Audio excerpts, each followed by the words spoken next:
Hello, না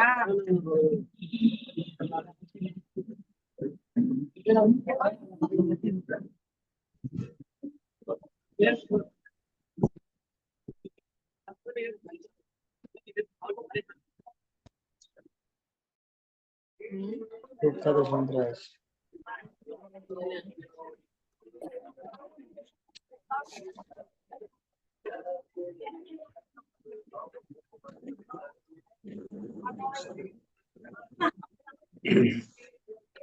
اللهم صل على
আসসালামু আলাইকুম ছাত্র ভাইরা।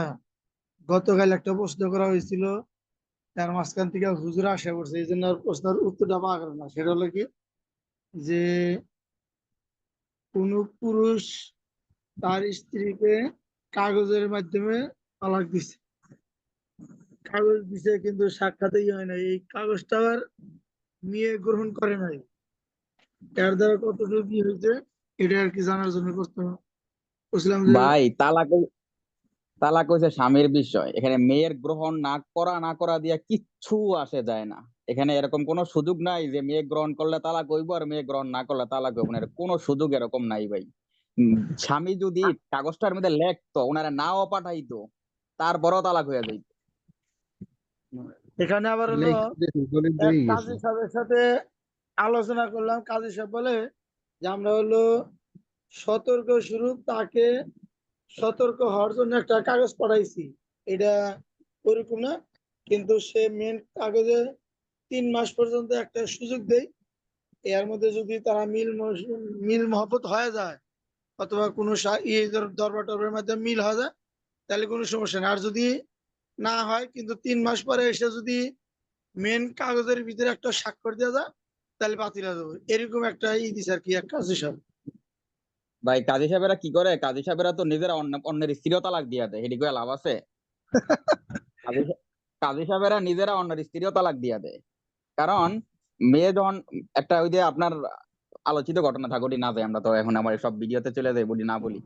আপনার অনেক সময় হয় কি, এমনিও দেখা যায় স্বামী তালাক দেয় নাই, কিন্তু এইটাই লেখাতে তালাক দিচ্ছে, কাজী সাহেব লেখাতে তালাক দিচ্ছে, কিন্তু স্বামীও জানেও না, এরকম অনেক ঘটনা ঘটছে কিন্তু। হ্যাঁ আছে, এরকম হয় আর কি।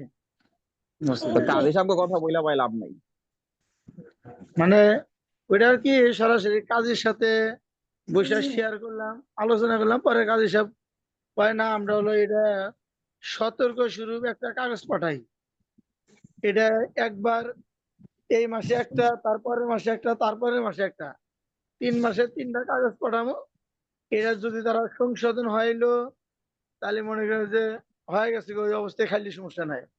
আর যদি সংশোধন না হয় তাহলে 3 মাস পরে এরকম একটা মেন ভলিউম আছে তাতে এসে একটা স্বাক্ষর দিলে তাহলে মনে করেন যে ওখান থেকে বাঁচতে হবে।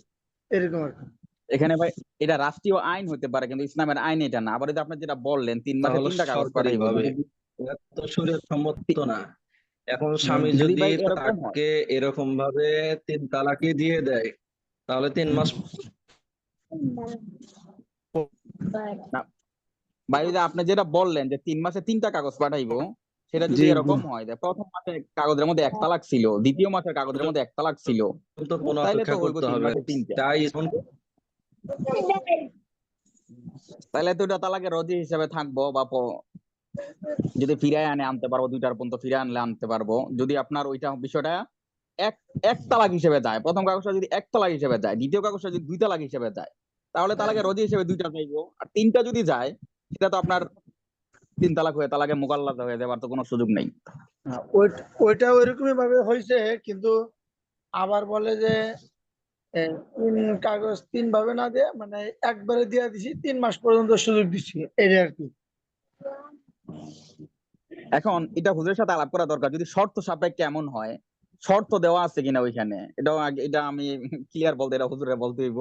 কিন্তু আমরা ওদিনকার আলোচনা যে বিষয়টা বুঝছি, বা আমরা পিছনে গীতাবাদীতে যা বুঝছি, আমরা যা পড়ছি নিচে, এটা এতটুক বুঝছি, স্বামী তালাক দিলেই হয়ে যাইব, স্ত্রীর গ্রহণ না করা না করা দিয়ে কিচ্ছু আসে যায় না।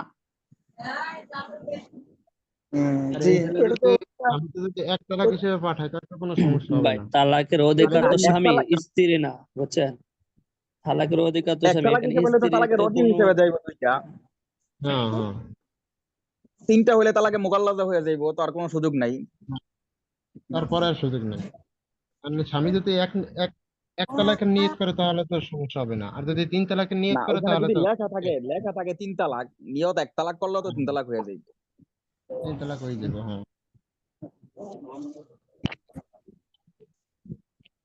তারপরে হুজুরের সাথে আলোচনা করেন, সমস্যা নেই। হুজুরের সাথে এইটা আলোচনা করলে যে শর্ত যদি এরকম দিয়া দেয় যে তুমি যদি 3 মাসের মধ্যে ফিরে আসো তাই আসবা, আর যদি না আসো তাহলে তালাক হয়ে যাবে, যদি এরকম শর্ত দিয়া দেয় সেটা হইতে পারে, এটা হুজুরের দিকে। কিন্তু শর্ত যদি না দেয় যে তালাক দিয়ে দিলাম তোমারে, এখানে গ্রহণ করা না করা দিয়ে কিছু আসে না। হ্যাঁ ছাত্র ভাইরা, হযরত, এটা মনে করেন যে কাজী সাহেবের সাথে অথবা কাগজটা দেখেই ফাইসালা হলে ভালো হয়, কারণ এটা তো আমরা দেখতেছি না, কথার মাধ্যমে শুনতেছি। এটা কাজী সাহেবের কাগজটা কি আর স্বামী কি বলছে এটা ভালোভাবে দেখে পরে বলতে হবে মাসালাটা।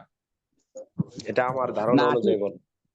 না, শুরু এটা তো হলো ভাই, যেটা ওই ভাই বলছে এটা তো এরকম, বিষয়টা যদি ওই যে এটা হুজুরে বলতে বলে যদি শর্ত সাপেক্ষে দেয় তাহলে হবে কিনা, যদি শর্ত থাকে এরকম এই সুযোগ এটা হলো আছে ভাই, কিনা, এটা হুজুরের দিকে কাগজটা না দেখা তারপর স্বামীর কথা না শুই না মাসালাটাও তো দিতে সমস্যা হবে। ভাই সম্পূর্ণ বর্তমান তো হলো যদি আমি কাজের কাছে যাই অথবা কোর্ট পর্যন্ত যাই, যাওয়ার পরে বলি যে আমি আমার স্ত্রীকে তালাক দেবো, এই কথা বলি তারা কাজী সাহেবরা এমনি এমনি একটা কাগজ তৈরি করে দিয়ে বলে যে এই সময় এটা করলে এটা হবে, এটা করলে এটা হবে, তাহলে এটা করে দেয়। তাহলে আর মাঝখান থেকে যদি মিল মহব্বত অথবা সতর্ক শুরু দরকার পাঠাইছি, একটা কাগজ নোটিশ পাঠাইছি, এই নোটিশের মাধ্যমে যদি তারা সংশোধন হয় তাহলে হবে, আর যদি না হয় তাহলে আপনি এরকম ভাবে মেন বলবেন 3 মাস পরে এসে স্বাক্ষর দিয়ে দেবেন, তাহলে আপনি এটা বাতিল হবে। এটা ভাই সরকারি আইন হতে পারে, এইটা কোনো ইসলামী আইন না, ইসলামে আপনি খালি বললেই হয়ে যাবে, আহ, আর লেখলেও হয়ে যাবে। আপনি স্বামী স্ত্রীরে পাঠাইলেন না, নিজে নিজে যদি বয়ে বয়ে মোবাইলের মধ্যে লেখেন উদ্দেশ্য কইরা, তাও তো হয়ে যাবে, হুজুরে তো বললো ওই দিনটা। এটা তো ছেলে বলে নাই, কিন্তু কাজী সাহেবরা লেখা ওই কথা, তার কথার ভিত্তিতে লেখা পাঠাইছে। আচ্ছা ভাইয়েরা, আপনার বললো হুজুরে, এটা তো ছেলে তো ইচ্ছাকৃত ভাবে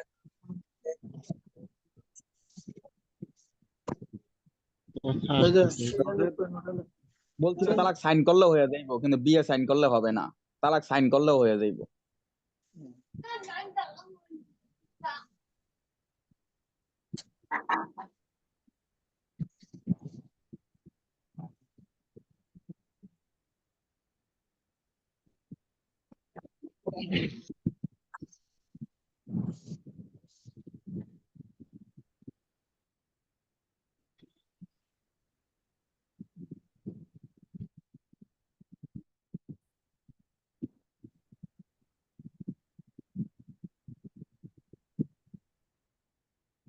কি ব্যাপার, আজকে হুজুর আসছে না কেন?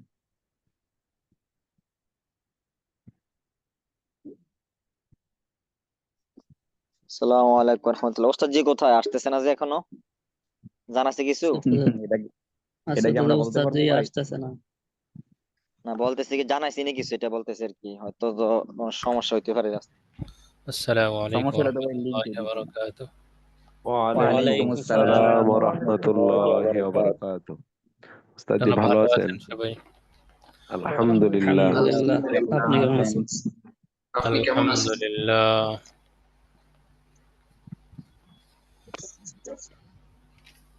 আমাদের আজকের আলোচনা 219 নম্বর কায়দা থেকে।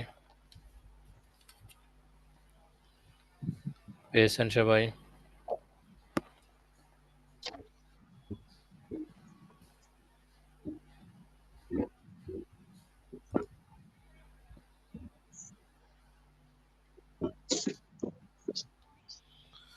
আচ্ছা, শুকরিয়া। তো আমরা আমাদের আলোচনায় চলে যাই দেরি না করে। বিসমিল্লাহির রহমানির রহিম। আল কিতাবু কাল খিতাবি। লিখিত চিঠি বক্তব্যের মতোই। সুতরাং যাবতীয় লেনদেন মুখে উচ্চারণ ছাড়াই চিঠির মাধ্যমে বৈধ। তবে এক্ষেত্রে সেটি তারই চিঠি এই কথা প্রমাণিত হতে হবে। একসময় আসলেও হাতে লেখা চিঠি সবখানে কার্যকর হতো। বর্তমান সময়ে হাতে লেখা চিঠি খুব একটা দেখা যায় না। হাতে লেখা চিঠির বিকল্প হিসেবে বর্তমান সময়ে আমাদের সামনে ইমেইল আছে। মোবাইলের বিভিন্ন ধরনের ভার্সনে চ্যাটিং আছে। চ্যাটের মাধ্যমে আমরা স্বাভাবিকভাবেই যে কোনো বিষয় সম্পর্কে কথাবার্তা বলি, লেনদেন করি, এটা হয়ে থাকে। অথবা ইমেইলের মাধ্যমে হয়ে যায়। তো চিঠি এটা লিখিত, আর মুখের কথা এটা বক্তব্য। তো লিখিত চিঠি এটা মৌখিক কথা বা বক্তব্যের মতোই। মৌখিকভাবে বিবরণ দিলে চুক্তিবদ্ধ হলে যেমন চুক্তি হয়ে যায়, তেমন লিখিতভাবে কোনো চুক্তিবদ্ধ হলে সেটা দ্বারাও চুক্তি সংঘটিত হয়ে যায়। তবে শর্ত হলো এই চিঠিটি যে আসলেও যে ব্যক্তির বিষয়ে আলোচনা হচ্ছে তারই সেটা নিশ্চিত হতে হবে।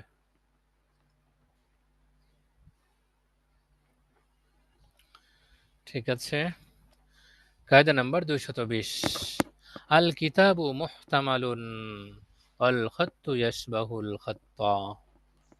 চিঠি সম্ভাব্য বিষয় এবং লেখা অন্য লেখার সাথে সামঞ্জস্যপূর্ণ।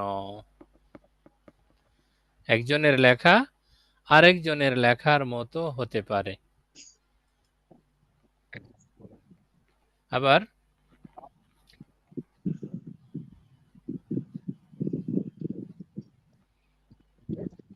চিঠি সম্ভাব্য বিষয়, এটা অকাট্য কোনো বিষয় নয়। সুতরাং চিঠি ততক্ষণ পর্যন্ত দলিল হিসেবে গ্রহণযোগ্য হবে না যতক্ষণ না স্বীকারোক্তি বা দলিলের মাধ্যমে নিশ্চিত হওয়া যাবে যে এটি কার চিঠি। চিঠি প্রেরণকারী যদি স্বীকার করে যে হ্যাঁ এটি আমারই চিঠি, অথবা এর সপক্ষে কোনো দলিল থাকে, প্রমাণ থাকে, তখন নিশ্চিত হওয়া যাবে। তার আগ পর্যন্ত এটা সম্ভাব্য বিষয়। এজন্য বলা হয়েছে আল কিতাবু মুহতামালুন, চিঠি সম্ভাব্য বিষয়, আল খাত্তু ইয়াশবাহুল খাত্তা, লেখা অন্য লেখার সাথে সামঞ্জস্যপূর্ণ। কায়দা নাম্বার 221, কিতাবুল কাজী ইলাল কাজী হুজ্জাতুন ফিল আহকামি। আহকাম বা বিধিবিধানের ক্ষেত্রে বিচারকের নিকট বিচারকের চিঠি দলিল। এক বিচারক আরেক বিচারকের নিকটে যদি কোনো বিধিবিধান সম্পর্কিত চিঠি লেখে তাহলে সেই চিঠিটা দলিল। এটা আসলেও খিলাফে কিয়াস, মানুষের হক দূর করার জন্য বৈধ রাখা হয়েছে, মানুষের কষ্ট দূর করার জন্য বৈধ রাখা হয়েছে। কারণ সবার জন্য এটা সম্ভব নয় যে অন্য দেশে সকল সাক্ষীকে একত্রিত করবে। তাছাড়া এক এলাকার বিচারকের মৌখিক স্বীকারোক্তিও অন্য এলাকার বিচারকের কাছে গ্রহণযোগ্য নয়। তবে এর জন্য শর্ত হলো এই যে চিঠি এক বিচারক আরেক বিচারকের কাছে যে চিঠি প্রেরণ করছে সেটা পালন করার জন্য বৈধতার জন্য শর্ত হলো তাতে বিচারকের সিল মোহর থাকতে হবে। সিল স্বাক্ষর ইত্যাদি থাকলে তখন সেটা গ্রহণযোগ্য হবে। এবং এই চিঠিটি আসলেও যে ওই নির্দিষ্ট বিচারকের পক্ষ থেকে এসেছে তার ব্যাপারে কমপক্ষে দুজন সাক্ষ্য বিদ্যমান থাকতে হবে।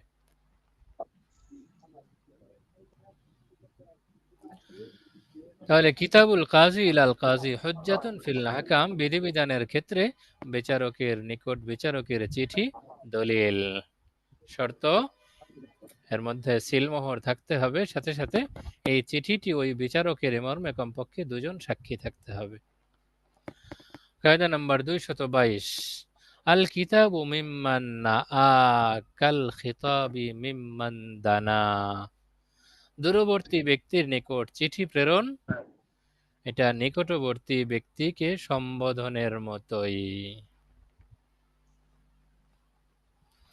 আল কিতাবু মিম্মান নাআ, দূরবর্তীর নিকট চিঠি প্রেরণ করা, কাল খিতাবি মিম্মান দানা, নিকটবর্তী ব্যক্তিকে সম্বোধন করার মতোই। এটা দেখেন ওই যে 219 নম্বর আজকের প্রথম যে কায়দাটা আমরা পড়েছি, আল কিতাবু কাল খিতাবি, লিখিত চিঠি বক্তব্যের মতোই, সেইটারই একটা অংশ বিশেষ, এখানে আর তেমন কিছু নেই। কায়দা নাম্বার 223, আল কাসবু ইউমলাকু বিমিলকিল আসলি। উপার্জনকারী মালিকানাধীন হওয়ায় উপার্জনও মালিকানাধীন হবে। উপার্জনকারী ব্যক্তি যদি কারো মালিকানাধীন হয়, যেমন কোনো মুদাব্বার গোলাম আপনারা জানেন, তারপরও কারো কাছে অস্পষ্ট থাকতে পারে, ভুলে যেতে পারেন, এজন্য বলতে হচ্ছে। এমন গোলাম মালিক যার সঙ্গে চুক্তিবদ্ধ হয়েছে, আমার মৃত্যুর পরে তুমি আজাদ, আমার ইন্তেকালের পরে তুমি মুক্ত। যদি এইরকম কোনো শর্তারোপ করে থাকে গোলামের সঙ্গে, তাহলে এই গোলামকে বলা হয় গোলামে মুদাব্বার।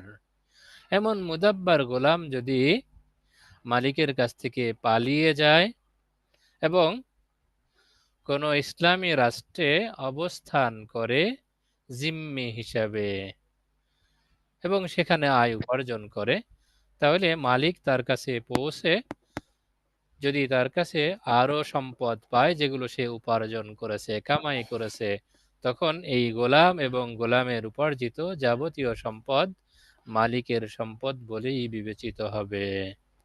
কারণ গোলাম নিজেই তো মালিকের মালিকানাধীন।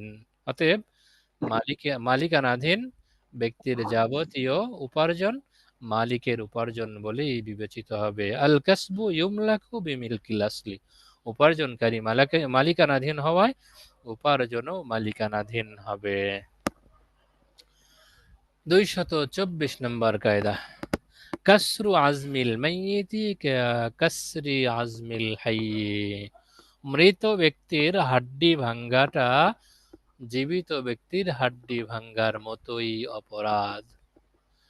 কাসরু আজমিল মাইয়িতি কাসরি আজমিল হাইয়্যি, মৃত ব্যক্তির হাড্ডি ভাঙ্গা জীবিত ব্যক্তির হাড্ডি ভাঙ্গার মতোই। অতএব কোন ব্যক্তি মৃত্যুবরণ করলে এই মৃত ব্যক্তির হাড্ডি ক্রয় বিক্রয় করা যাবে না। এমন মৃত ব্যক্তির হাড্ডি দিয়ে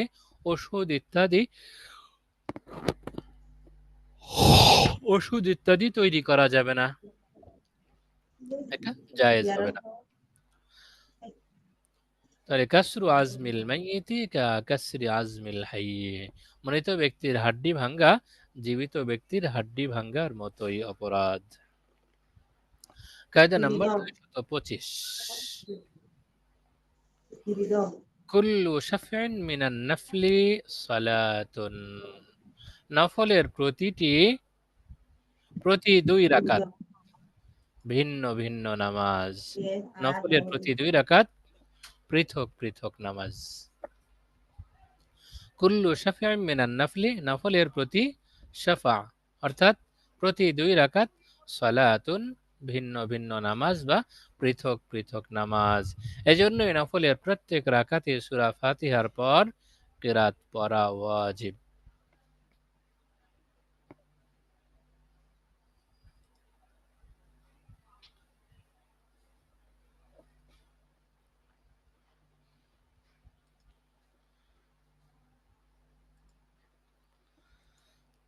তারপরে কায়দা নাম্বার 226, কুল্লু সালাতিন উদ্দিয়াত বিকারাহাতিত তাহরিমি ওয়াজাবাত ইআদাতুহু। যেসব নামাজ মাকরুহে তাহরিমের সাথে আদায় করা হয়েছে তা পুনরায় আদায় করা ওয়াজিব। কুল্লু সালাতিন উদ্দিয়াত বিকারাহাতিত তাহরিমি ওয়াজাবাত ইআদাতুহু, যেসব নামাজ মাকরুহে তাহরিমের সাথে আদায় করা হয়েছে তা পুনরায় আদায় করা ওয়াজিব। যেমন কেউ নামাজে সূরা ফাতিহা তিলাওয়াত করেনি, আবার এই কারণে সিজদায়ে সাহুও করেনি, তাহলে তার জন্য ওই নামাজটি পুনরায় আদায় করা ওয়াজিব। এই যে আমরা কায়দা পড়লাম, কুল্লু সালাতিন উদ্দিয়াত বিকারাহাতিত তাহরিমি ওয়াজাবাত ইআদাতুহু, যেসব নামাজ মাকরুহে তাহরিমের সাথে আদায় করা হয় তা পুনরায় আদায় করা ওয়াজিব। এই যে মাকরুহে তাহরিমি সহ আদায় করার বিষয়টা, এখানকার একটু ব্যাখ্যা আছে। মাকরুহে তাহরিমি দ্বারা উদ্দেশ্য এখানে এমন বিষয় যা সরাসরি নামাজের অন্তর্ভুক্ত বিষয়, নামাজের ভেতরগত বিষয় ছুটে যাওয়ার কারণে সিজদায়ে সাহু ওয়াজিব হয়, এমন কোনো ওয়াজিব তরকের কারণে নামাজটা পুনরায় আদায় করা বা ইআদা করা আবশ্যক হয়। কিন্তু যদি নামাজের ভেতরগত কোনো বিষয় না হয়, বরং বাইরের কোনো বিষয় হয়, যেমন নামাজ পড়ার সময় কেউ রেশমি কাপড় পরে নামাজ পড়লো, কোনো পুরুষ রেশমি চাদর অথবা রেশমি রুমাল পরে নামাজ আদায় করলো, তার এই কাজটি মাকরুহ। এটা আপন অবস্থায় ঠিক আছে, কিন্তু কাজটি নামাজের ভেতরগত কোনো বিষয় নয়। অতএব এইরকম ব্যক্তির কাজটি মাকরুহ হবে। এই কারণে নামাজটি মাকরুহ হবে না, এই নামাজটি পুনরায় পড়াও আবশ্যক হবে না।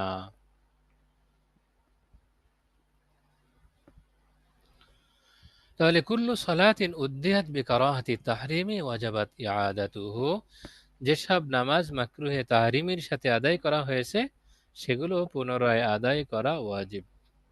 উস্তাদ জি কিছু কথা ছুটে গেছে, আপনার আওয়াজ আসছিল না। আচ্ছা, যদি আওয়াজ না এসে থাকে তাহলে আবার বলছি, প্রত্যেক নামাজ কি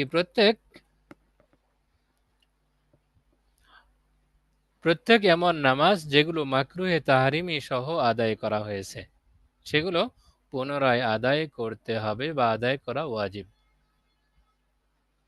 এখানে বলেছিলাম প্রত্যেক এমন বিষয় যা ছুটে যাওয়ার কারণে নামাজটা মাকরুহ হয়, এটা হলো নামাজের ভেতরগত বিষয়। নামাজের অভ্যন্তরীণ বিষয় ছুটে যাওয়ার কারণে যদি নামাজের ভেতরগত বিষয়ে ছুটে যাওয়ার কারণে সিজদায়ে সাহু ওয়াজিব হয়, সিজদায়ে সাহু করা না হয় তাহলে নামাজটি পুনরায় আদায় করা ওয়াজিব হয়। যেমন সূরায়ে ফাতিহা তিলাওয়াত করা নামাজে ওয়াজিব,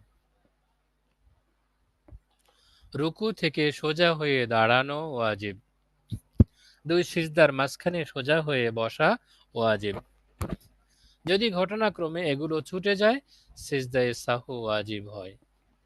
এমন বিষয়ের কারণে সিজদায়ে সাহু ওয়াজিব হয়, সিজদায়ে সাহু না করলে এই নামাজটি পুনরায় আদায় করা ওয়াজিব। পক্ষান্তরে এমন কোনো বিষয়ও আছে যা আসলেও কাজটি মাকরুহ কিন্তু নামাজের ভেতরগত বিষয় নয়। যেমন পুরুষের জন্য রেশমি কাপড় পরিধান করা মাকরুহ, কিন্তু এই রেশমি কাপড় পরিধান করাটা নামাজের ভেতরগত কোনো বিষয় নয়। অতএব এই কারণে তার নামাজটা পুনরায় আদায় করা ওয়াজিব হবে না। এখন ক্লিয়ার হয়েছে?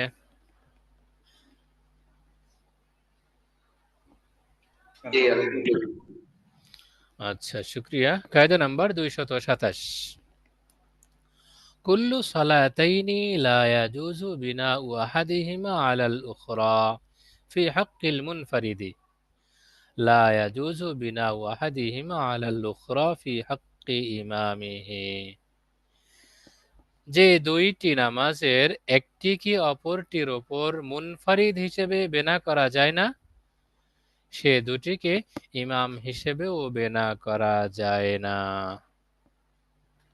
যেমন অসুস্থতার কারণে ইশারায় নামাজ আদায়কারী নামাজের মাঝখানে সুস্থ হয়ে গেলে রুকু সিজদা সহ ওই নামাজ শেষ করাটা জায়েজ নয়। যে ব্যক্তি অসুস্থতার কারণে ইশারায় নামাজ পড়ছিল, নামাজ পড়তে পড়তে সুস্থ হয়ে গেছে, কিছুটা পড়া হয়েছিল এরপরে সে সুস্থ হয়ে গেছে, তো এমত অবস্থায় ওই ব্যক্তির জন্য অবশিষ্ট নামাজ রুকু সিজদা সহ আদায় করা জায়েজ নেই, বরং নামাজটি ছেড়ে দিয়ে আবার নতুন ভাবে শুরু করা তার জন্য ওয়াজিব।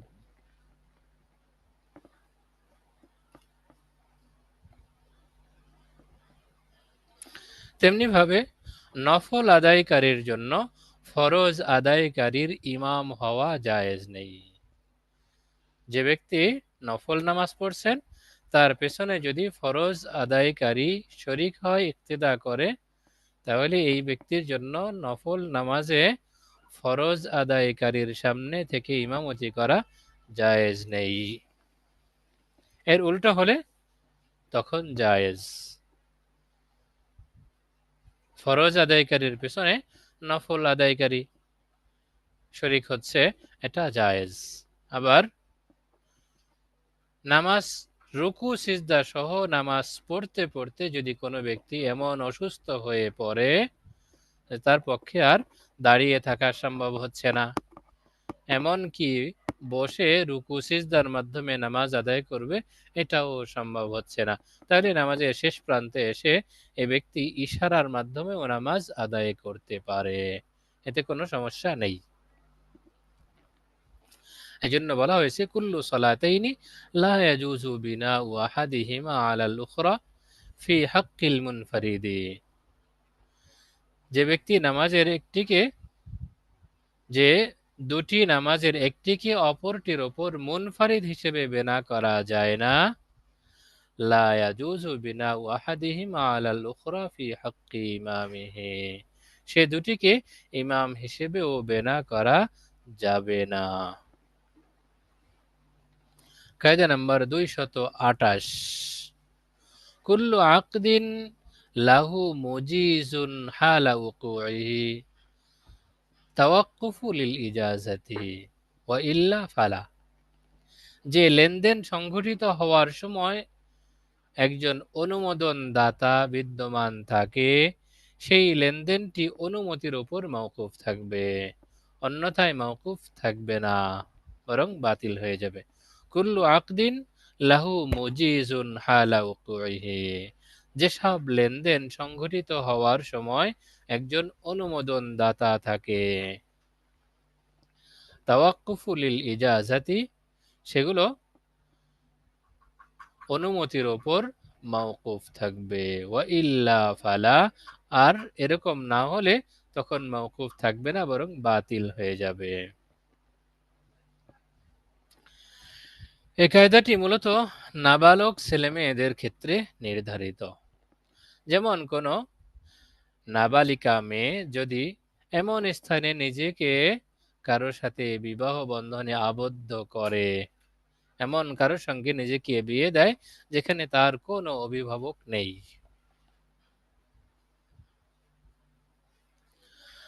কিন্তু ওই অঞ্চলটি মুসলিম খলিফার রাজ্যের অন্তর্ভুক্ত, তাহলে এমন বিবাহ খলিফার অনুমোদনের উপর মওকুফ থাকবে। অথবা সে মেয়েটি সাবালিকা হওয়া পর্যন্ত তার অনুমোদনের উপর মওকুফ থাকবে। কিন্তু যদি বিবাহটি এমন স্থানে হয়, এমন এলাকায় হয় যেখানে মুসলিম খলিফার রাজত্ব নেই, মুসলিম খলিফার রাজ্য সীমার বাইরে হয়, তাহলে তা মওকুফ থাকবে না, বরং এমন বিয়ে বাতিল বলে গণ্য হবে। এজন্যই বলা হয়েছে কুল্লু আকদিন লাহু মুজিজুন হালা উকুইহি, যেসব লেনদেন সংঘটিত হওয়ার সময় একজন অনুমোদন দাতা বিদ্যমান থাকে, তাওয়াক্কুফু লিল ইজাজাতি, সেই লেনদেনটি অনুমতির উপর মওকুফ থাকবে। ওয়া ইল্লা ফালা, অন্যথায় মওকুফ থাকবে না, বরং বাতিল হয়ে যাবে। কায়দা নম্বর 229, কুল্লু কুরবাতিন কানাত আলা সাবিলিল ইবাহাতি ইস্তাওয়া ফীহিল গনিয়্যু ওয়াল ফাকির। যেসব নেক কাজ মুবাহের ভিত্তিতে প্রতিষ্ঠিত হয়, বৈধতার ভিত্তিতে প্রতিষ্ঠিত হয়, সেটির ক্ষেত্রে ধনী গরিব সবাই সমান।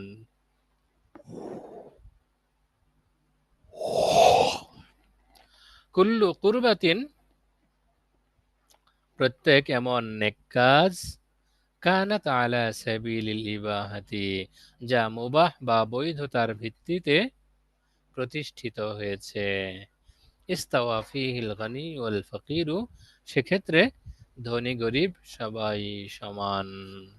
যেমন কেউ রাস্তার পথিকদের জন্য মুসাফিরখানা বা সরাইখানা নির্মাণ করলো, অথবা পাশে একটা নলকূপ স্থাপন করে বা কূপ খনন করে পানির ব্যবস্থা করলো, অথবা সাধারণ জনগণের জন্য একটা ব্যাপক ব্যবহারের জন্য কবরস্থানের ব্যবস্থা করলো, তাহলে এসব কিছু ধনী গরিব সকলেই ব্যবহার করতে পারবে।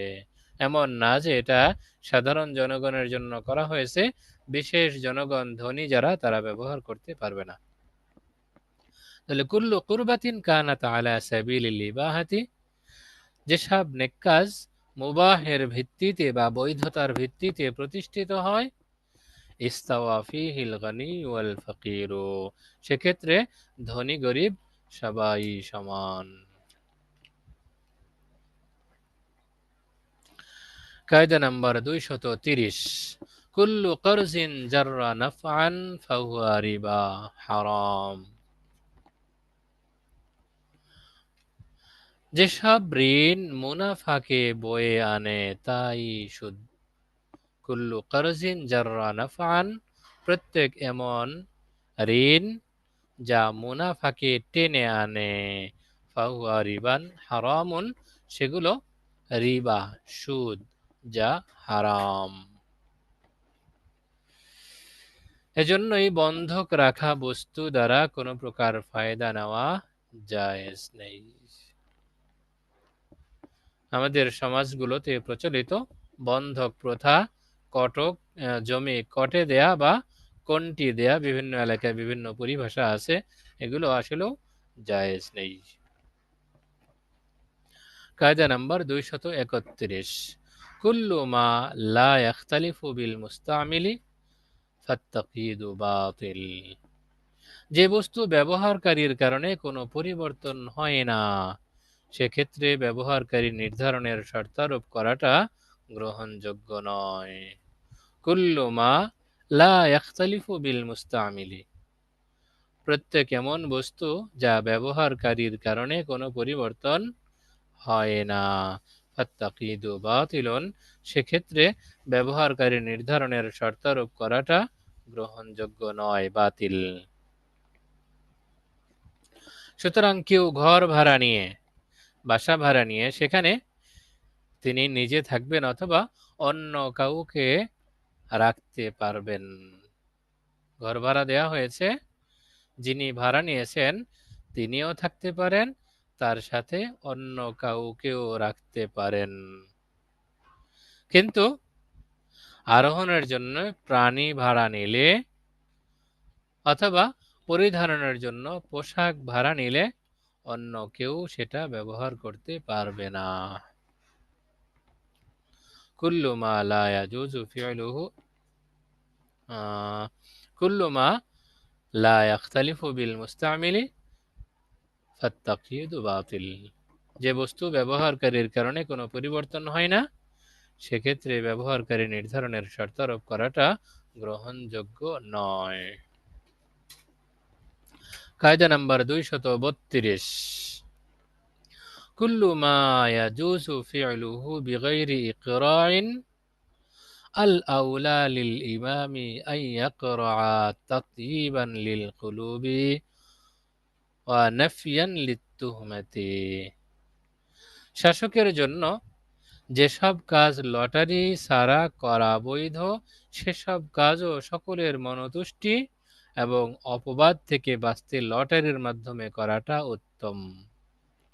কুল্লু মা ইয়াজুজু ফি'লুহু বিগাইরি ইকরাইন, প্রত্যেক এমন জিনিস যা লটারি ছাড়াই করাটা বৈধ, আল আউলা লিল ইমামি, সেক্ষেত্রে রাষ্ট্রপ্রধানের জন্য উত্তম হলো আন ইয়াকরা, তিনি লটারি করবেন, তাতয়িবান লিল কুলুবি, আত্মতুষ্টির জন্য, ওয়া নাফিয়ান লিত-তুহমাতি, এবং অপবাদ থেকে বাঁচার জন্য।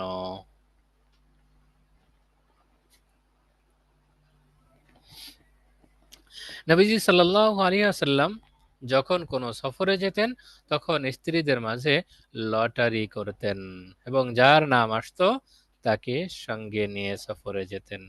এটা কোনো আবশ্যকীয়তার ভিত্তিতে ছিল না, বরং মনতুষ্টি এবং অপবাদ থেকে মুক্ত থাকতেই করতেন।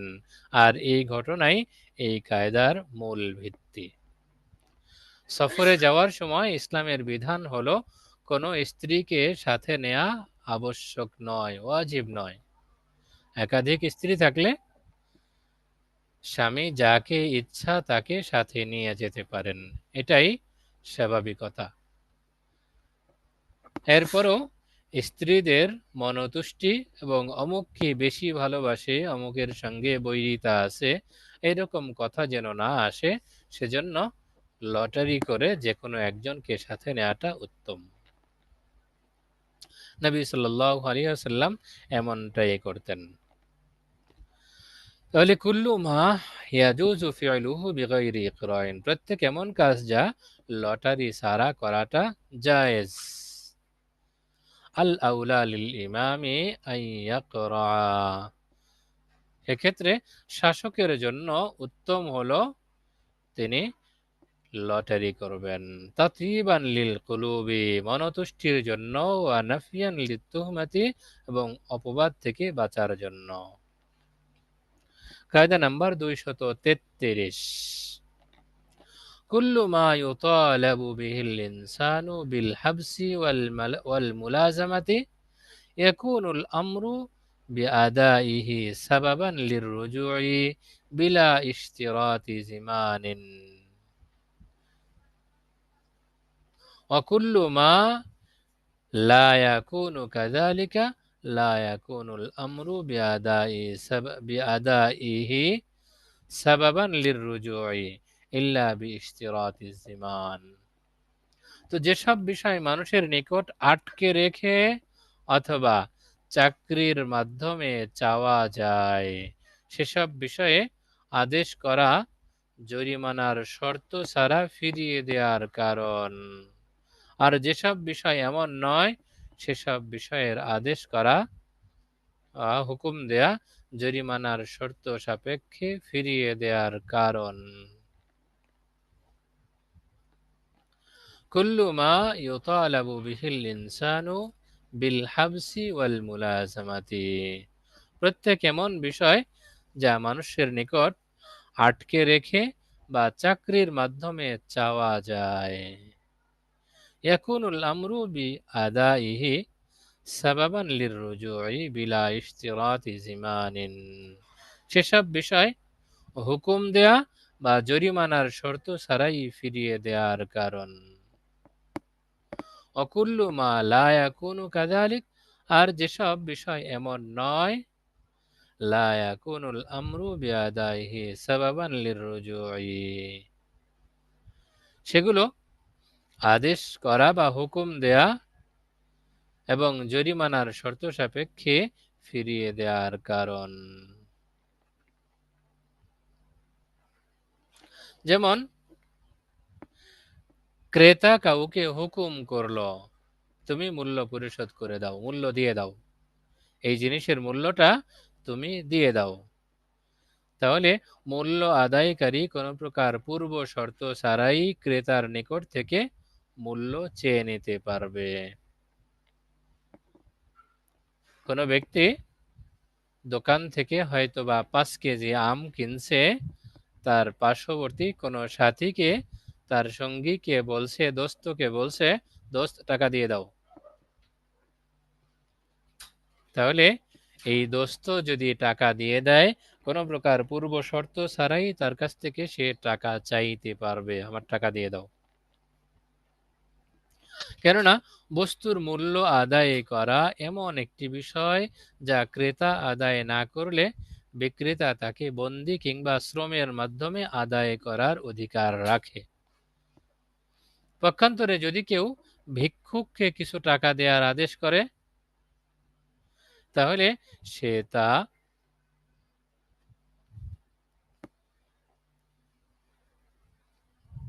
ভিক্ষুককে কোনো টাকা দেওয়ার নির্দেশ দেয় বা হুকুম করে, এই হুকুমের ভিত্তিতে, এই নির্দেশের ভিত্তিতে কোনো ব্যক্তি যদি ভিক্ষুককে টাকা দেয়, তাহলে এই টাকা ফেরত নেয়ার জন্য সে চাপাচাপি করতে পারবে না, জবরদস্তি করতে পারবে না।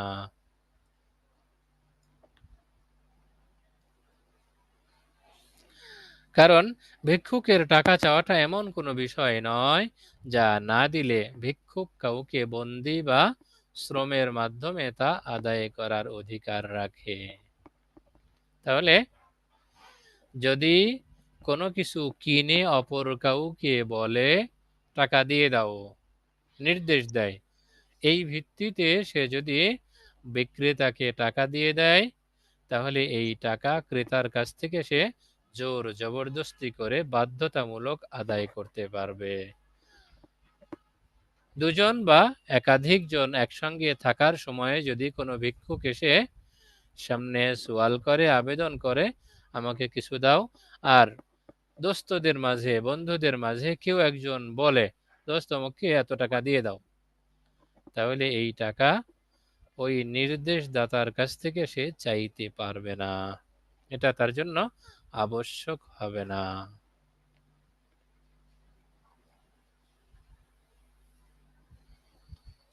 কায়দা নাম্বার 234, কুল্লু মান কাবিলা কওলুহু ফাআলাইহি ইয়ামিনুন। যার কথা গ্রহণ করা হবে তার জন্য আবশ্যক হলো কসম করা। কুল্লু মান কুবিলা কওলুহু, কুল্লু মান কুবিলা কওলুহু, প্রত্যেক এমন ব্যক্তি যার কথা গ্রহণ করা হবে, ফাআলাইহি ইয়ামিনুন, তার জন্য আবশ্যক হলো কসম করা।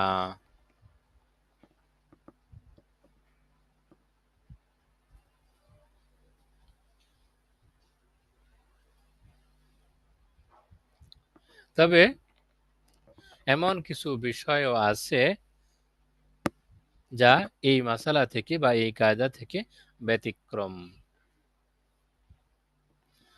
আচ্ছা, কুল্লু মান কুবিলা কওলুহু ফাআলাইহি ইয়ামিনুন, যার কথা গ্রহণ করা হয়, বা প্রত্যেক এমন ব্যক্তি যার কথা গ্রহণ করা হয়, ফাআলাইহি ইয়ামিনুন, তার জন্য আবশ্যক হলো কসম করা।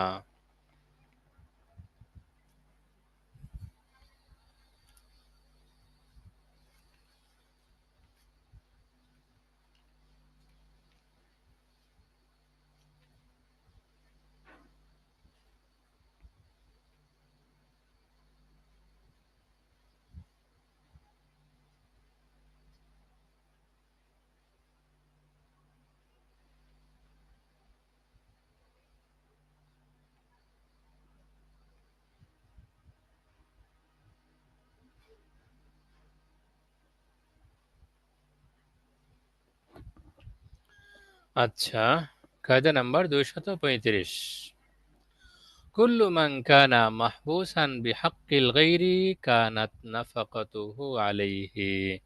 যাকে অন্যের জন্য বন্দী থাকতে হয়, তার খরচাদি ওই ব্যক্তির উপরই বর্তাবে। কুল্লু মান কানা মাহবুসান বিহাক্কিল গায়রি, প্রত্যেক এমন ব্যক্তি যাকে অন্যের কারণে, অন্যের জন্য বন্দী থাকতে হয়, কানাত নাফাকাতুহু আলাইহি, তার খরচাদি, তার নফকা ওই ব্যক্তির উপরই বর্তাবে বা আবশ্যক হবে। যেমন বিচারক, যাকাত উসুলকারী, স্ত্রী, গোলাম প্রমুখ, তাদের কারণে অন্যদেরকে কখনো কখনো বন্দী থাকতে হয়। তো যার কারণে বন্দী থাকতে হয়, তার খরচাদি, আনুষঙ্গিক বিষয়াবলী ওই ব্যক্তির উপরই বর্তাবে। কায়দা নাম্বার 236, কালিমাতু কুল্লুন তুজিবুল ইহাতাতা আলা সাবিলিল ইনফিরাদি। কুল্লুন শব্দটি প্রত্যেককে পৃথক পৃথকভাবে শামিল করে। কালিমাতু কুল্লুন শব্দটি তুজিবুল ইহাতাতা আলা সাবিলিল ইনফিরাদি, পৃথক পৃথকভাবে প্রত্যেককেই শামিল করে। যেমন কেউ বলল, কুল্লু ইমরাতিন লি তাদখুলুদ দারা ফাহিয়া তালিকুন। কুল্লু ইমরাতিন লি, আমার প্রত্যেক স্ত্রী যে তাদখুলুদ দারা, ঘরে প্রবেশ করবে, ফাহিয়া তালিকুন, সে তালাক। তাহলে তার যেই স্ত্রী ঘরে প্রবেশ করবে সেই তালাক হয়ে যাবে। আর এর কারণে অন্য স্ত্রীদের তালাক মওকুফ হবে না, বরং তার এই কথা প্রত্যেক স্ত্রীকেই শামিল করবে বা অন্তর্ভুক্ত করবে। সে বলেছে কুল্লু ইমরাতিন, এই কুল্লুন শব্দটা তার ইমরা বা স্ত্রী যতগুলো আছে সবাইকেই শামিল করবে। তো কালিমাতু কুল্লুন তুজিবুল ইহাতাতা আলা সাবিলিল ইনফিরাদি, কুল্লুন শব্দটি প্রত্যেককেই পৃথক পৃথকভাবে শামিল করবে। কায়দা নাম্বার 237, কালিমাতু মা ইউজিবুল উমুমা, মা শব্দটি ব্যাপকতা আবশ্যক করে।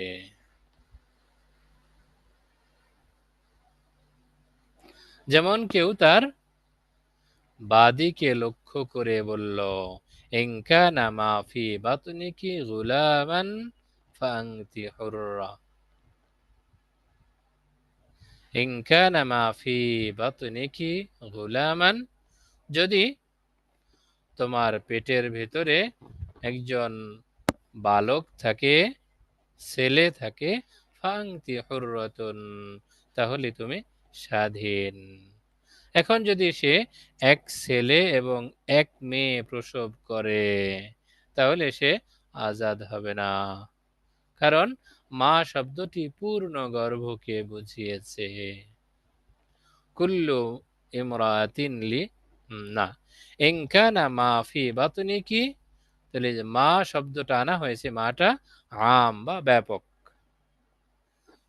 ইন কানা মা ফি বাতনিকি গুলামান, তোমার পেটে যা আছে তা যদি গোলাম হয়, ফাংতি হুররাতুন, তাহলে তুমি স্বাধীন।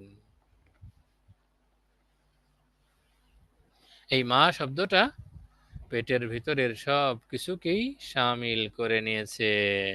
অতএব শুধু শুধু ছেলে জন্ম দিলে সে আজাদ হবে, আর যদি এক ছেলে এবং এক মেয়ে জন্ম দেয় তাহলে আজাদ হবে না। আজকের আলোচনা এই পর্যন্ত ইনশাআল্লাহ।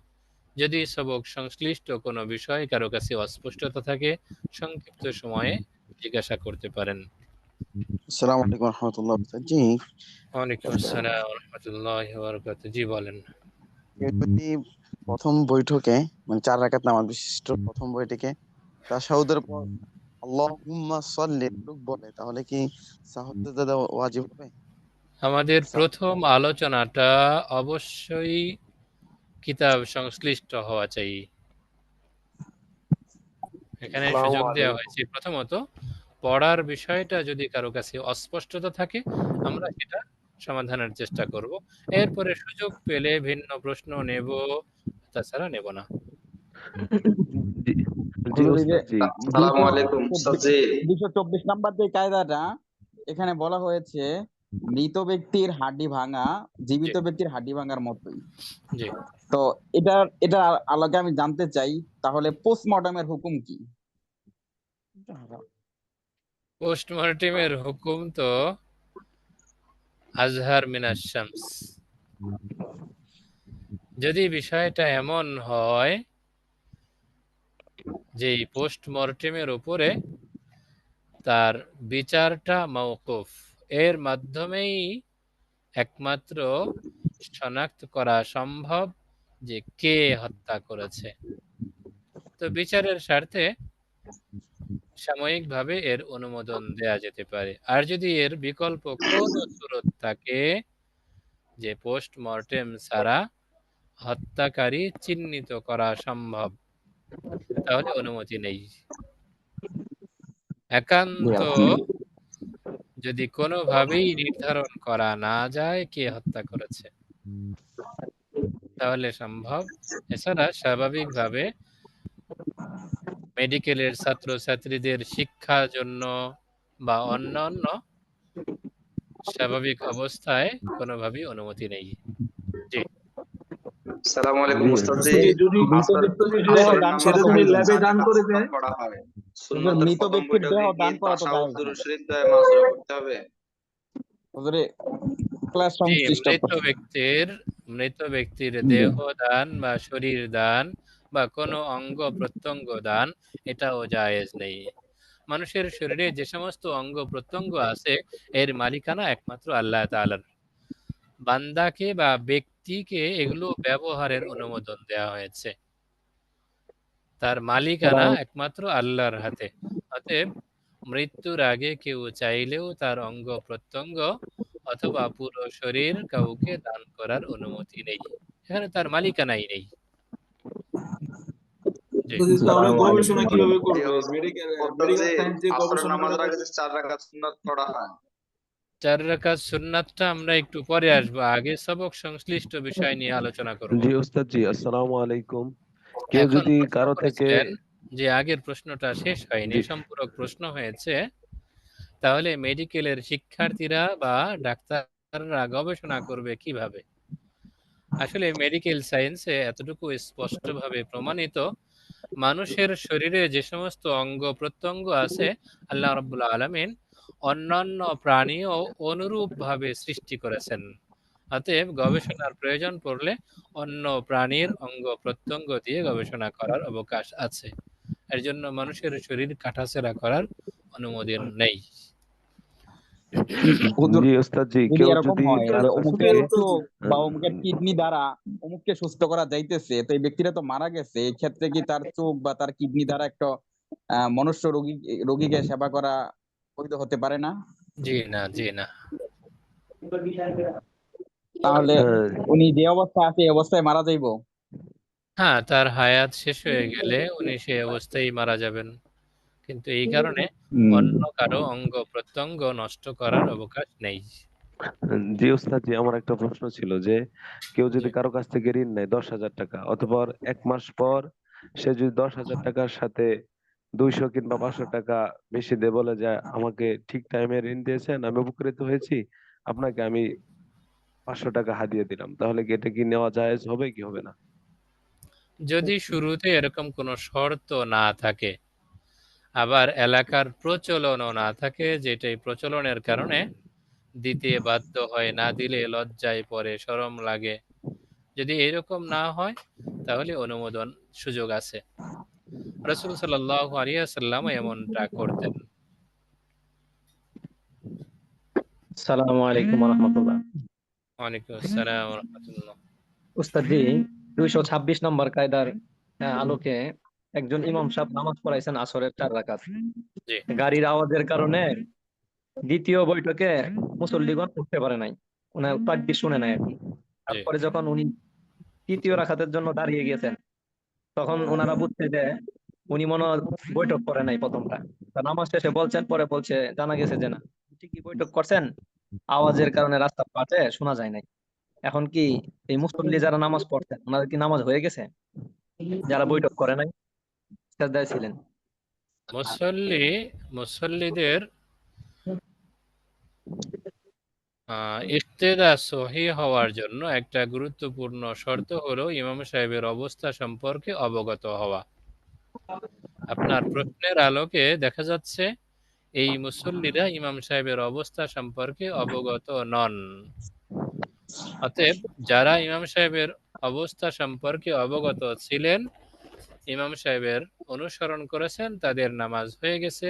আর যারা ইমাম সাহেবের অবস্থা সম্পর্কে অবগত না হওয়ার কারণে ভিন্নতা অবলম্বন করেছেন, তাদের নামাজ হবে না। হ্যাঁ, এখানে একটা ব্যতিক্রম আছে। যদি এমন হয় ইমাম সাহেব বৈঠক করেছেন, মুসল্লিরাও বৈঠক করেছে, তবে ইমাম সাহেব যেই সময় করেছেন সেই সময়টা তারা না বুঝার কারণে হয়তোবা দাঁড়িয়েছিল। উস্তাদ জি, এখানে বিষয়টা ছিল সিজদায় ছিলেন সবাই, আর এই সময়ের ভিতরে বৈঠক শেষ করে ইমাম সাহেব যখন তৃতীয় রাকাতের জন্য দাঁড়িয়ে গেছেন, তখন ওনারা মনে করছেন যে উনি দাঁড়িয়ে গেছেন মানে বৈঠক ছাড়া। তখন এমনকি প্রথম রাকাতের মুসল্লিরাও শুনে নাই তাকবীরটা। এই অবস্থায় নামাজগুলা মানে মুসল্লিদের নামাজ হয়েছে কি হয়েছে না, তখন ইমাম সাহেবকে জিজ্ঞাসা করা হলে উনি বলছেন নামাজ হয়ে গেছে। মুসল্লিদের নামাজ হবে না, তাদের তো বৈঠক ছুটে গেছে। যেটা ইমাম ওয়াজিব সাহেব ছিল বলছেন যে নামাজের, মুসল্লিদের নামাজও হয়ে গেছে। এটা ফতোয়াটা আমার তাহলে তাহলে কি উস্তাদ জি ঠিক হয়েছে? যদি এটা ফতোয়ার আলোকে জিজ্ঞাসা করা হয় তাহলে বলতে হবে ঠিক হয়নি, কায়দাই তো আপনাদের সামনে উপস্থিত। তো এই কায়দার নামাজের ভিত্তিতে আমাদের এই নামাজটা ভুল হয়েছে নামাজের এটা ভেতরগত কোনো ওয়াজিব ছুটে গেলে এই নামাজটা ওয়াজিবুল আদা, পুনরায় আদায় করা ওয়াজিব। এই কায়দার ভিত্তিতে উস্তাদ জি এই জামাতে আমিও ছিলাম, এটা ঘটনাচক্রে হয়েছে আর কি। তা জি। নামাজটা আবার দোহরায় নেওয়াটাই আবশ্যক। হ্যাঁ, নামাজটা দোহরানো জরুরি। আসসালামু আলাইকুম ওস্তাদ। জাযাকাল্লাহু খাইরান। ওয়ালাইকুম আসসালাম ওয়া রাহমাতুল্লাহ। জি বলেন। 230 নম্বর কাজে বললাম যে টাকার ভিতরে অথবা কোনো কিছু লাভ অংশের ভিতরে যদি বাড়তি হয় তাহলে ওটা সমস্যা, এই হারাম সুদ হবে অথবা হারাম হবে। এরকম ভাবে আমাদের গ্রাম অঞ্চলে কিছু প্রচলন আছে, মানুষ জমি নেয় কটে, অর্থাৎ এরকম যে আমি তোমার 60,000 টাকা দিলাম, 10 ডিসিমাল জায়গা তোমার ক্ষেত আবাদ করে খাইতে থাকবো, তুমি যদি কোন টাকা ফেরত দিবা ওই সময় আবার জায়গা ছেড়ে দিতে এসো। জি। এটা সুদের ব্যাপারে কতটুকু? এটাই তো আলোচনা করা হয়েছে, এজন্যই বন্ধক রাখা বস্তু দ্বারা কোনোভাবে ফায়দা গ্রহণ করা জায়েজ নেই, এটা তো আলোচনাই হয়ে গেছে। জি। আমি এটা আরেকটু স্পষ্ট করেছি, বন্ধক বিভিন্ন এলাকায় এটাকে কটে দেওয়ার সিস্টেম বলে, কোনো এলাকায় কোনটি দেয়া বলে, অর্থাৎ এগ্রিমেন্ট বলে। হ্যাঁ এগ্রিমেন্ট বলে। নির্দিষ্ট পরিমাণ টাকা দিয়ে নির্দিষ্ট পরিমাণ টাকা মালিকের কাছে জমা থাকে, মালিক সেই টাকা তার কাছে জমা রেখে তার কাছে একটা বস্তু রেখে দেয়, টাকা নেয় এবং টাকার বিকল্পে একটা বস্তু, সেটা জমি হতে পারে, স্বর্ণালংকার হতে পারে, অন্যান্য জিনিসও হতে পারে, যেটা তার কাছে জমা রাখে, এটাই তো বন্ধক। এই বন্ধকি বস্তু যেটা ঋণের বিকল্প হিসেবে তার কাছে রাখা হয়েছে, এটা ব্যবহার করা বন্ধক গ্রহীতার জন্য জায়েজ নেই।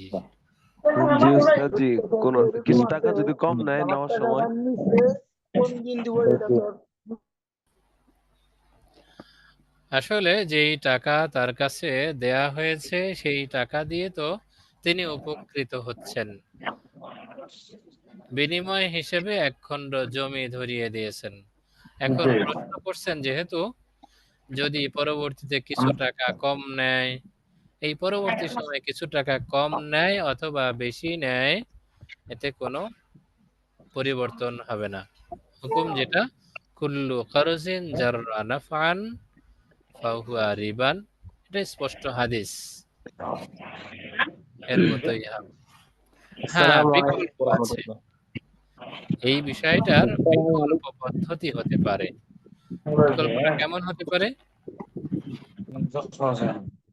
জুরিটা তো হলো জায়গা তো যে আছে, আমার গ্রামে কিছু প্রচলন আছে, ওই জায়গা খাইলাম, আবার করে খেলাম 1 বছর কি 2 বছর, এটা যা খাজনা খারিজের খরচা হলো 500 কি 1000 কি 2000 টাকা ছেড়ে দিতে এলাম। আচ্ছা, এখানের অনেকগুলো সূরত হতে পারে, মৌলিকভাবে আমি 2টা সূরত উল্লেখ করে দেখেন। বন্ধকের বিকল্প তো অবশ্যই আমাদের বলতে হবে, সেই বন্ধকের বিকল্পটা এমন হতে পারে, নাম্বার 1, সরাসরি ব্যক্তির যেহেতু নির্দিষ্ট পরিমাণ টাকার জন্যই ব্যক্তি জমি বা এই ধরনের কোনো জিনিস কারো কাছে রেখে টাকা নেয়, তাই না? জি। অতএব জি উস্তাদ। জমি দিয়ে সিস্টেমটা এমন হতে পারে, জমিটা আমরা লিজ দিলাম বা ভাড়া দিলাম, একই জিনিস। লিজ দেয়া ইংরেজি শব্দ, ভাড়া দেয়া বাংলা শব্দ, আর আরবি বা উর্দুতে বলে ইজারা দেয়া। তো ইজারা, ভাড়া বা লিজ দিয়ে আমরা নির্দিষ্ট পরিমাণ টাকা ভাড়া গ্রহীতা থেকে গ্রহণ করতে পারি। সেটার পদ্ধতি এমন হতে পারে, মনে করি 1 বিঘা জমিন বার্ষিক স্বাভাবিক ভাড়া আসে 10,000 টাকা। স্বাভাবিক ভাড়া বার্ষিক 10,000 টাকা। এখন ব্যক্তির যেহেতু টাকার প্রয়োজন, জমিওয়ালার যেহেতু টাকার প্রয়োজন, সেই টাকার পরিমাণটা বেশি। অতএব তিনি কারো সঙ্গে এই রকম চুক্তি করতে পারেন, আমার জমিটা তো বার্ষিক ভাড়া আসে 10,000 টাকা, আমার অধিক পরিমাণ টাকা দরকার, আমি এটা 50 বছরের জন্য একসাথে ভাড়া দেব, প্রতি বছরের ভাড়া মাত্র 2,000 টাকা। তাহলে 50 বছরের ভাড়া 1 লাখ টাকা। এই 1 লাখ টাকা জমিদার বা জমিওয়ালা অগ্রিম ভাড়া হিসেবে নিয়ে নিলেন। 1 লাখ টাকা নিলাম 50 বছরের জন্য ভাড়া, প্রতি বছরের ভাড়া 2,000 টাকা। এইভাবে অগ্রিম টাকা নিয়ে যখন তিনি জমিটা ভাড়া দিবেন, প্রতি বছর ভাড়া বাবদ 2,000 টাকা করে কাটা যেতে থাকবে। এরপর যখন তার টাকা পরিশোধ করার সামর্থ্য হবে, তখন তিনি টাকাগুলো জমিওয়ারকে টাকার মালিককে ফেরত দিয়ে দিবেন। আর মাঝে যত বছর সময় চলে গেছে, এত বছরের জন্য প্রতি বছর 2,000 টাকা করে কাটা হবে। এটা একটা বৈধ পদ্ধতি।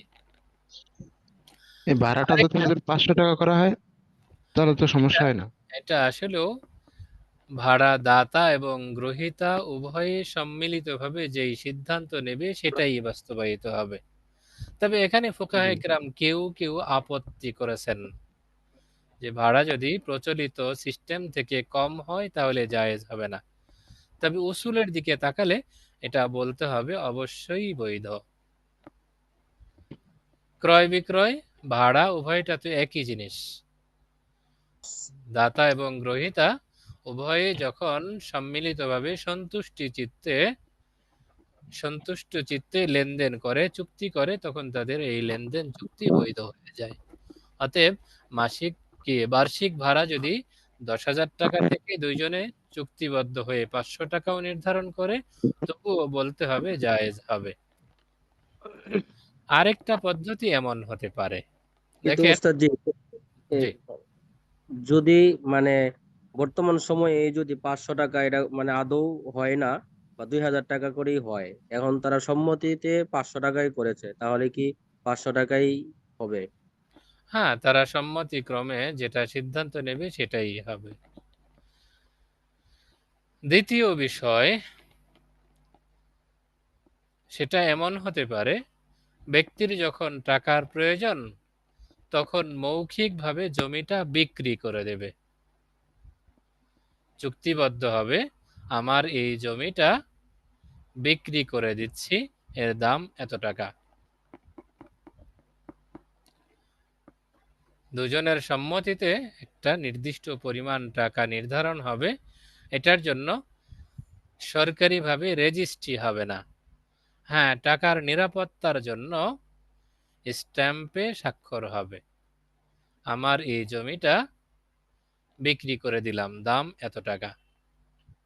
এই ক্রয় বিক্রয় সংঘটিত হয়ে যাওয়ার পরে এই ক্রেতা এবং বিক্রেতা পরবর্তী বৈঠকে পরস্পরের সঙ্গে চুক্তিবদ্ধ হবে, ভাই আমি তো বিপদে পড়েই জমিটা বিক্রি করে দিচ্ছি, সরকারিভাবে লেখাপড়া করলাম না, আমার যখন হাতে টাকা হবে তখন আমি আপনার টাকাগুলো পরিশোধ করে দেব, তখন আপনি আমার কাছে জমিটা ফেরত দেবেন। প্রথম বৈঠকে নয়, বরং দ্বিতীয় বৈঠকে, এই ক্রয় বিক্রয় সংঘটিত হওয়ার পরে। তো হতে পারে জমিনের স্বাভাবিক বাজার মূল্য হয়তোবা বিঘা 30 লাখ টাকা, কিন্তু সাময়িকের জন্য যেহেতু ক্রয় বিক্রয় হচ্ছে, সাময়িক উল্লেখ করা হলো না, এমনিতেই ক্রয় বিক্রয় বৈধ হওয়ার জন্য আলোচনা ক্রমে সিদ্ধান্ত হলো এই জমিটা এখন দাম 3 লাখ টাকা। তো 3 লাখ টাকা দিয়ে 1 বিঘা জমিন বিক্রি হয়ে গেল। পরবর্তীতে এই ক্রেতা বিক্রেতা দ্বিতীয়বার আলোচনা করলো, আমার কাছে যখন টাকা আসে আমি আপনার 3 লাখ টাকা দিয়ে দিব, আপনি জমিটা আমার কাছে ফিরিয়ে দেবেন বা দ্বিতীয়বার বিক্রি করবেন। এই চুক্তিটাও বৈধ। তবে এই চুক্তির ক্ষেত্রে ওই যে আপনাদের একজন কতক্ষণ আগে বললেন বার্ষিক খাজনা, সরকারি যে খরচটা জমিনের উপরে আসে, যেই ব্যক্তি কিনে নিলেন সেই ব্যক্তির উপরই এই জমিনের বার্ষিক কর বা খাজনা যা আসে সেগুলো বর্তাবে। পরবর্তী সময়ে যখন তিনি টাকা ফেরত দিবেন, তখন এই ব্যক্তি জমিটা তার কাছে দ্বিতীয়বার বিক্রি করে দেবে। এটা বৈধতার আরেকটি সূরত। উস্তাদজি, তখন কি এটা শর্তে ফাসেদ হবে না যে আমি বিক্রি করলাম, পরবর্তীতে তুমি আবার আমার কাছে বিক্রি করে দিতে হবে? এজন্য বলেছি এক বৈঠকে এরকম চুক্তি করবে না। প্রথম বৈঠকে ক্রয় বিক্রয় সংগঠিত হয়ে যাবে। ক্রয় বিক্রয় হয়ে যাওয়ার পরে ভিন্ন মজলিসে, ভিন্ন বৈঠকে তার সঙ্গে আলোচনা ক্রমে সিদ্ধান্ত নেবে, আমি তো বিপদে পড়েই জমিটা আপনার কাছে বিক্রি করেছি, অতএব যখন আমার টাকা হাতে আসে আপনার কাছে টাকাটা ফেরত দেব, আপনি জমিটা আমার কাছে দ্বিতীয়বার বিক্রি করবেন। এতে সাপও মরলো, লাঠিও ভাঙলো না। তার টাকার প্রয়োজন, টাকাও পেয়ে গেল, আবার জমিটা সে গ্রহণ করছে, এই জমিটা গ্রহণ করা, চাষাবাদ করাটাও তার জন্য বৈধ হলো। তখন যদি উস্তাদজি উনি সম্মতি না হয় যে আমি বিক্রি করবো না? স্বাভাবিকভাবেই যেহেতু বৈধতার পদ্ধতি আলোচনা করা, এটা ভিন্ন মজলিসে বা আগেই পরস্পরের মধ্যে আলোচনা হয়ে যেতে পারে। আর বৈধতার ভিত্তিতে যেহেতু করা, সেহেতু একটা সুযোগ তো হাতে রাখাই আছে, সরকারিভাবে রেজিস্ট্রি হয়নি।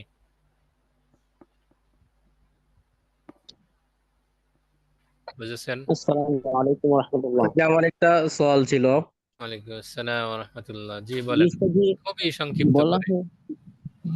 জি বলা হয়েছিল যে মানুষের শরীরের অঙ্গ প্রত্যঙ্গ আল্লাহ তাআলার মালিকানায়, কিন্তু জি এখন তো বর্তমানে দেখা যাচ্ছে আমরা অনেকেই রক্তদান করে থাকি। এটা তো একটা শরীরের অঙ্গ বা অংশ হিসাবে বিশেষ ধরা হয়। জি এই সম্পর্কে যদি কিছু বলতেন। হ্যাঁ, এটাও একটা চমৎকার প্রশ্ন। আমরা যে বিভিন্ন জনের প্রয়োজনে আমাদের শরীর থেকে রক্ত দিয়ে সহযোগিতা করি, এটা ফুকাহে কেরাম জায়েজ বলেছেন জরুরতের ভিত্তিতে। শরীরের এমন অঙ্গ বা এমন অংশ অন্য কাউকে দিয়ে দেয়া যার দ্বারা ব্যক্তি নিজে ক্ষতিগ্রস্ত হয় না।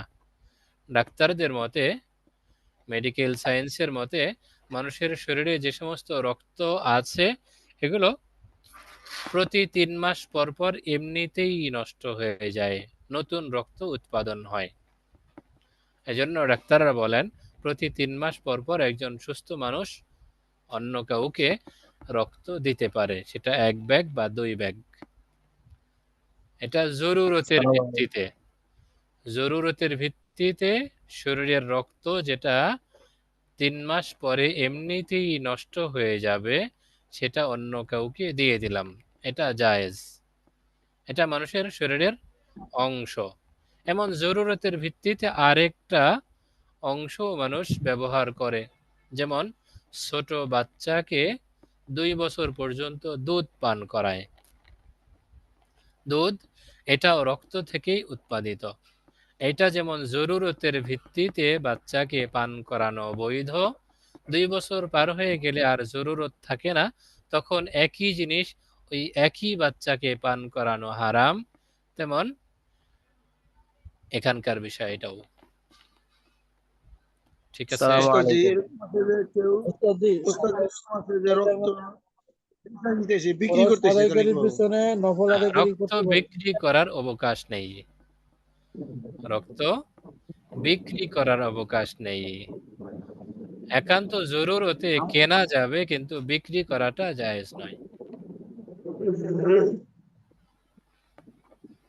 জি, আরেকজন আসসালামু ফরজ আলাইকুম। আদায়কারীর পেছনে নফল আদায় বিষয়টা বলছিলেন। জি বলেন, প্রশ্নটা ক্লিয়ার করেন। প্রশ্নটা হলো যে এখানে কায়দায় বলা হয়েছে যে নফল আদায়কারীর পেছনে ফরজ আদায় করতে পারবে না, কিন্তু এর বিপরীত করতে পারবে, ফরজ আদায়ের পিছনে নফল আদায় করতে পারবে। এটা কায়দার ভিত্তিতে এটা কিভাবে? ইমাম সাহেব জোহর নামাজ পড়ছেন, আপনি জোহর নামাজ বাইরে থেকে পড়ে এসেছেন অথবা বাসা থেকে পড়ে মসজিদে গেছেন। বাইরে থেকে জরুরি প্রয়োজনে আপনি সফরে যাচ্ছেন, বাসা থেকে জোহর নামাজ একাকী পড়ে বাইরে বের হলেন। বাইরে বের হওয়ার পরে আপনি সংবাদ পেলেন আমার যে জরুরি ভিত্তিতে সফরে যাওয়ার প্রয়োজন ছিল সেটা এখন নিঃশেষ হয়ে গেছে। মসজিদে জামাত দাঁড়িয়েছে, আপনি নফলের নিয়তে জামাতে আবার শরীক হয়ে গেলেন, এটা জায়েজ। ফরজ আদায়কারীর পেছনে আপনার নফল নামাজ আদায় হয়ে গেল। বিষয়টা যদি এরকম না হয়, কেউ যদি নফলের নিয়ত করে শুধু এমনি সবের নিয়তে যদি নফল আদায় করে, হ্যাঁ, একই তো কথা। ইমামের পেছনে নফল ইক্তেদা করলো, ফরজ তো সে আদায়ই করে ফেলেছে, অতএব দ্বিতীয়বার ইমামের পেছনে শরীক হয়েছে এটা নফল হিসেবে। তাহলে কায়দায় যে বলা হয়েছে নামাজ আপনার কথা স্পষ্টভাবে শোনা যাচ্ছে না, নেটওয়ার্কের সমস্যা হয়তো বা। আসসালামু আলাইকুম আসসালামু ওস্তাদ জি। আলাইকুম। ওয়ালাইকুম আসসালাম ওয়া রাহমাতুল্লাহ। উস্তাদ জি, যদি কোনো ব্যক্তি সাহু সেজদা করে এই মনে করে যে সাহু সেজদা ওয়াজিব, কিন্তু মূলত সাহু সেজদা ওয়াজিব হয়নি, অথচ সাহু সেজদা করা হয়েছে, তখন কি নামাজের কোনো ক্ষতি হবে? যদি বাস্তবেই সাহু সিজদা ওয়াজিব না হয়ে থাকে, সে ধারণামূলক সাহু সিজদা করে, তাহলে এখানে অনুত্তম বলা হয়েছে, কিতাবে মাকরুহে তানজিহি বা অনুত্তম বলা হয়েছে। জি শুক্রিয়া। নামাজটা মাকরুহে তানজিহি হবে নাকি?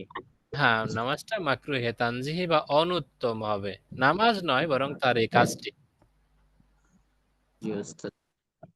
আসসালামু আলাইকুম ওস্তাদ জি, আমার একটা প্রশ্ন ছিল। খুবই সংক্ষিপ্ত, শেষ করে দেব। জি হুজুর, কেউ যদি গোসল ফরজ অবস্থায় নামাজ পড়িয়ে ফেলে তাহলে কি হবে, কি করবে? তাহলে নামাজ হবে না, নামাজের জন্য তো তাহারাত শর্ত। যদি নামাজ পড়িয়ে মুসল্লি ফেলে, ছিল পিছনে কিন্তু। হ্যাঁ যদি নামাজ পড়িয়ে ফেলে তাহলে লাস্টে 91 তোমার ভাইয়া, নামাজটা তো শেষ হয়েই গেছে। লাস্টে 91 নম্বর তোমার ভাই ফোন পরবর্তীতে যে কোনো সময় জরুরি অবশ্যই মুসল্লিদের মাঝে নাম্বার আছে না, এখান থেকে দেবো, আছে নাম্বার? আসসালামু আলাইকুম। আসসালামু আলাইকুম ওস্তাদ ওস্তাদ জি।